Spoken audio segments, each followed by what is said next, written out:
The world has been on a bulking diet for a while. Everything is getting bigger, wider, longer, and taller. So have our cars.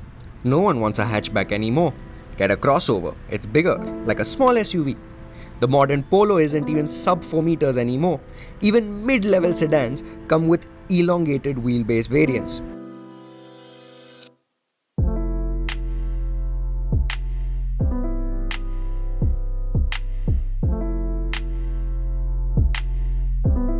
Much like this one.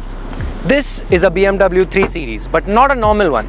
This is a BMW 330 Li M Sport, which means it's an elongated wheelbase. This is the biggest 3 Series ever made.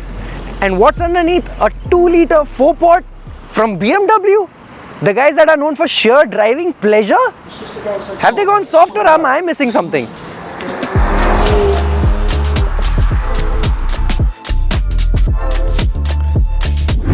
Now you're looking at the G20 platform, and its predecessor, the F30, was shorter, was narrower, and this is a completely new car and it's a completely new platform.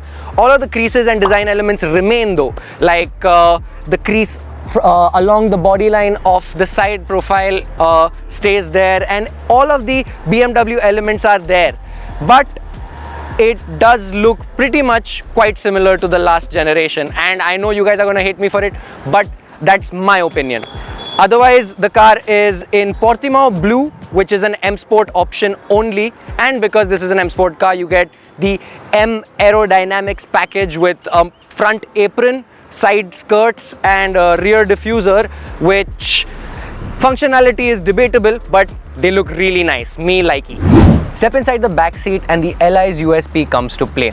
You have an extended wheelbase, so 110 millimeters of more legroom comes to play, and you sit a little bit lower, so you recline a little bit more further backwards, and there is a bit more thigh support. You also have a armrest with a little bit of polished metal and a panoramic sunroof, which is not available in the normal 3 Series.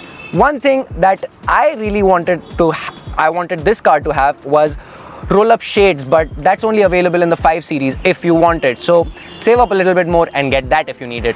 So yes, the 330 Li, just like any new evolution of any new car, has more gizmos, more features, it's more comfortable, more luxurious, is more refined, and is overall a better car. But you expect that from BMW because they spend $8.4 billion on marketing, research and development every year. That is crazy. But we've got to address the elephant in the room.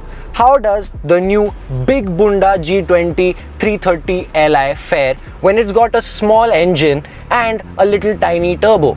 Well, there's only one way to find out, and that's with a little bit of hooning.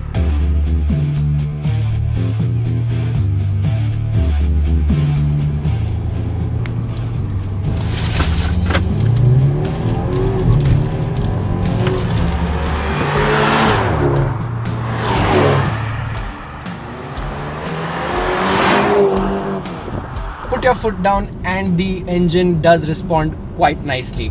The B48 4-cylinder 2-liter engine has around 260 bhp, almost 260 bhp, and 400 newton meters of torque.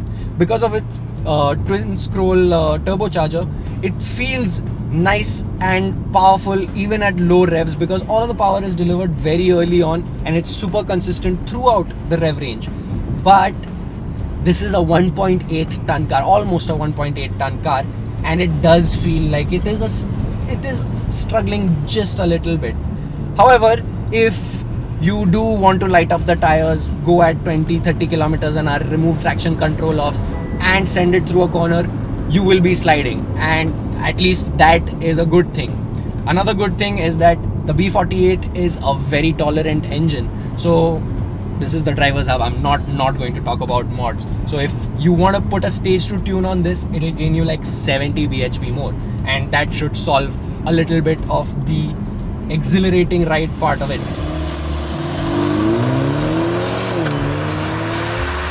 The suspension on the BMW 330 Li has been softened and raised compared to the 3 Series, the normal 3 Series, for the back seat to be a bit more plushy and a cloudy ride. Well, yes, it has. They have achieved that. It is really nice while driving comfortably or going over a bump at moderate paces. But when it comes to driving like a BMW should be driven, it sort of lacks the precision that a BMW usually does have. Yes, it grips quite well. It's on Michelin Pilot Sport Force. Suspension sticks to the road pretty well, but there is only one problem, and that's body roll. The car loves to be at like a 45-degree angle while you're taking a corner, and that's okay because it's not meant for it. But BMWs were meant about sheer driving pleasure, and well, this doesn't give you that exhilarating feeling that any other BMW would that is not a Grand Limousine. When it comes to the backseat comfort while on the move, the 330 Li feels just like any other luxury sedan, composed and stable.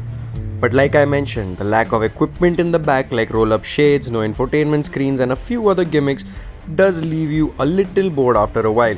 But hey, let's be honest, those gadgets in the back are more of a party trick in front of your business partners rather than you using it on a daily basis. When it comes to the front cabin, everything is where you would expect it to be. You get a big storage bin in the center console, and for a more grown-up vibe, you get this classy looking open pore wood trim instead of gloss black. It gets the latest from BMW's iDrive system with the functionality to use the scroller wheel as well as the touchscreen, and it gets a digital cockpit.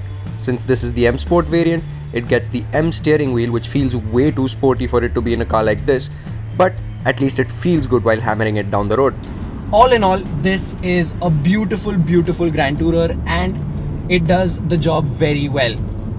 The back seat though is where I would stay, and if you are in the market for a 3 Series but are a little taller, or you need something that will do you good in long trips, this is the option to go for, and I think it's worth the money.